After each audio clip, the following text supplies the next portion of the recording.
There are a number of different kinds of hearings that you might be attending before the review board. The most common are the annual full disposition order reviews. Generally speaking, every accused is entitled once every 12 months to a full review of his or her disposition by the board, when a new disposition at the end of the day will be rendered. In those cases, there will always be a hospital report tendered by the hospital, which is a very lengthy and detailed document containing the history of the accused, the current mental status, the concerns, the risk factors, some actuarial numbers, and the ultimate recommendation as to disposition that the hospital is making. That recommendation is generally presumed to be a reasonable one and is often the starting point for argument before the board. These hearings are open to the public. They are scheduled like clockwork every 1.5 hours. So 9, 10:30, 1, and 2:30. And if your hearing is going to be longer than 2 hours, heaven help you if you don't tell somebody first. You should notify the review board, and a pre-hearing conference will be held, and then your hearing will take twice as long as you said it would anyway, but at least you've said it's going to be long and you've tried to talk it out. If you're going to do a hearing on behalf of an accused, I beg you, go see somebody else do one before you show up, because it is such an alien environment to most courtroom litigators. Go see one, go see good counsel doing one, and then go see bad counsel doing one, and see what you like better. Again, I don't know who you ask to help you identify that. It's worth a try. The panels at hearings will almost always have 5 panel members. Not 100% sure why, because I think quorum can be had by 3, but generally it's always 5. There's an alternate chair in the middle. That's most often a retired judge or someone who's otherwise eligible for a judicial appointment, more than 10 years at the bar. There's a legal member. There are either 2 psychiatrists or 1 psychiatrist and 1 psychologist member, and a public member. The parties to the hearing are the hospital, the person in charge, often represented by counsel, sometimes not. The Crown is actually not a statutory party to these proceedings, but always comes. And we've got one of our very best review board crowns with us. Bill Lightfoot is in the audience.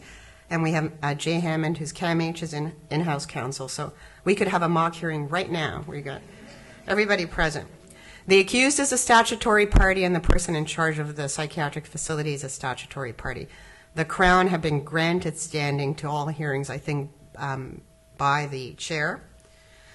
At the beginning of the hearing, after the introductions, the all-chair will informally canvass all the parties as to your position in terms of disposition recommendation.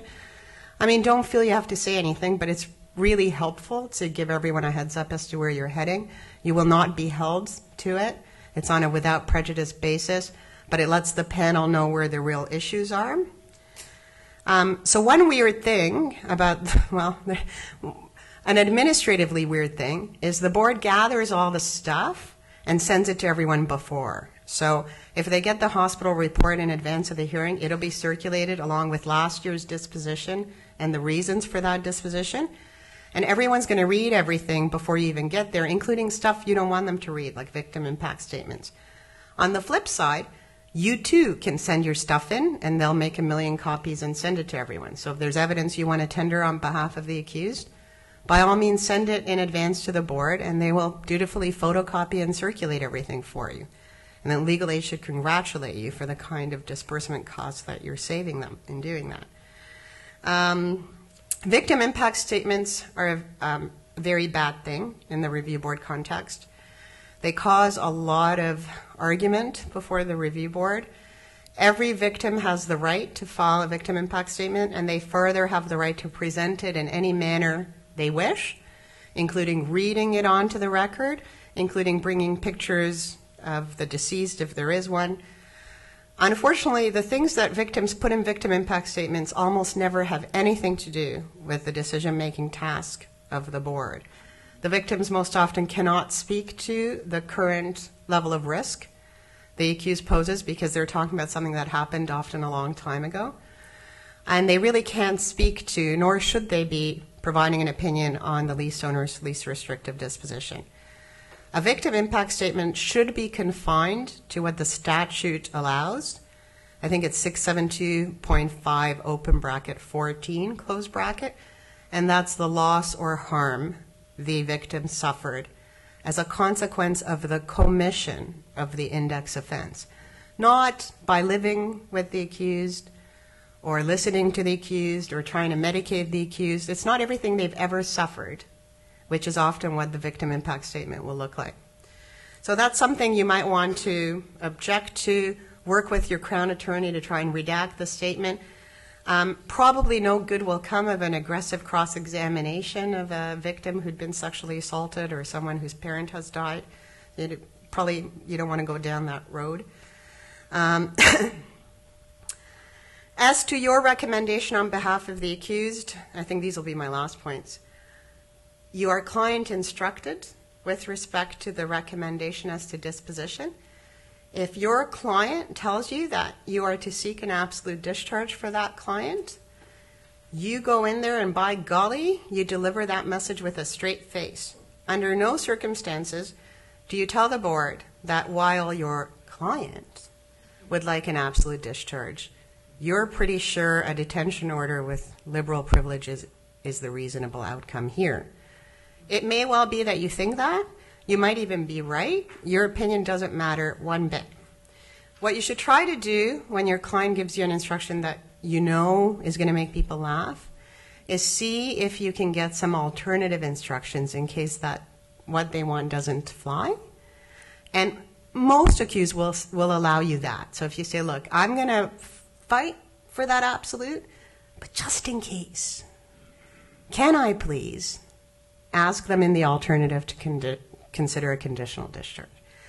But without those instructions, I don't think you can do that. Some people disagree with me. Often we just want to agree with what the hospital is recommending because it is reasonable. Keep in mind that when you go in there and you say, we agree with the detention order, you are at least implicitly conceding the issue of significant risk. So if you're agreeing to one of the other disposition options other than absolute discharge, if you don't make it clear that your client does not concede the issue of risk, you are taken to have conceded it. A panel all chair may turn to you and say, I understand you and your client are in agreement with the detention order. I take it then your client concedes that he continues to pose a significant risk. Okay, like almost none of my clients will concede that. They may be fine with a conditional discharge or a detention order. Some of my clients want to remain under the board's disposition long past the time that they sort of deserve to be under the board because the forensic mental health system is actually incredibly richly resourced. And a lot of the clients after a good 20, 30 years under the board kind of come to like it. And some of them never want to leave it. And then you're in the uncomfortable position of saying to the board that your client would like that conditional discharge to continue. And then they say, okay, so your client poses a risk. And you say, no. And they say, well, what am I supposed to do with that? And I say, I don't know. But those are the instructions, and I wish you well. That will actually come up quite often when, and we can't get into the immigration law issues, but there are clients out there who are severely prejudiced, by which I mean deported, when they receive an absolute discharge. And what they want to do is continue under the board's jurisdiction, preferably on a detention order, living in the community. And some panels of the board have said, don't be silly, we're not going to be used in that fashion. Other panels of the board have recognized that the threat of an actual deportation is likely to cause a decompensation that would result in risk, and that these folks really should be protected in a sense by a lifelong detention under the board. I shouldn't smile when I say that, probably. Okay. So I think that's really about it. The viva voce testimony, the physician will testify, always will testify. You should cross-examine that doctor to your heart's content. In a sense, this is your client's usually one hearing in a year. It's an extremely important event in your client's life, so you want to make the best of it. At the same time, that physician and that accused are leaving the hearing room to go off to continue to have a therapeutic relationship with one another, and you can't really just bulldoze that. On the other hand, if there was no relationship to begin with, you can do whatever you want. But you have to be mindful of the relationship and the unique clinical context in which you're litigating. The board members will ask questions after the parties cross-examine, and you're going to want to object like all the time.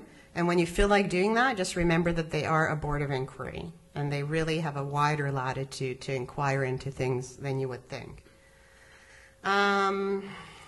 As for evidence on behalf of the accused, usually family are most helpful by way of letter that you send off to the board before the hearing. If there's a specific point on which the evidence of family would be helpful, like they don't want a no contact provision in the disposition order, you could call them on that point, but again, people will ask them questions. So see if you can sort of sneak that in by asking your colleagues, your friends, the Crown and the hospital lawyer, whether you can simply put that position on the record and indicate that the father or mother is in the room. If there's any questions, that's most helpful. Never call your client to testify at these hearings. I shouldn't say never. Really, more often than not, no good will come of that. My clients are most often advised not to testify at hearings.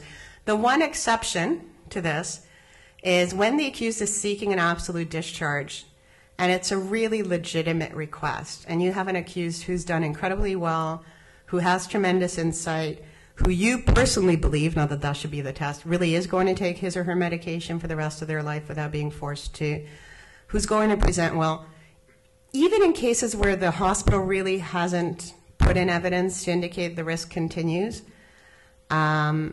even then, there's a lot to be gained by the board hearing from the horse's mouth, the commitment to lifelong treatment or follow-up. And those cases, if you can, you should call the accused to really, on a human level, more so than on a legal level, reassure the panel members that they can have trust and confidence that this person will not reoffend, at least, for a while. And then it's time for closing submissions. This is your place to shine on behalf of the accused, and you should really go to bat for the position that the accused has asked you to follow. There was one other thing I wanted to say. Oh yeah, the one last thing I'll say is this. Defense counsel disagree to a large extent about what I'm going to say. It is my position that the accused can instruct us on two things. The end goal, in terms of disposition that they want you to fight for and get, and whether or not he or she will testify. You can advise them not to, but if they wish to, it's their God-given, charter-protected right. And as I explain it to them, it's their right to sing their own boat if they wish, and I'll get out of their way. And you have that conversation, but if they want to talk, they will talk. You can't take that away from them, nor should you. The one thing I don't agree with is a lot of our clients will give us a very long list of witnesses we should be calling on their behalf. Often it'll be hospital employees who are not going to be helpful to the case of the accused. Personally, I don't like to cross-examine my own witnesses who are harmful to the interest of my client, and I won't do that. So I tell the accused that if they're wedded to proceeding in that way, they should either represent themselves or find other counsel, but I'm not calling a witness who's going to be adverse in interest to someone who's going to harm the client's case. Other counsel will say that client-instructed advocacy includes doing as your client instructs in terms of what evidence you will put in. I don't agree, and I don't know that there's a clear answer there.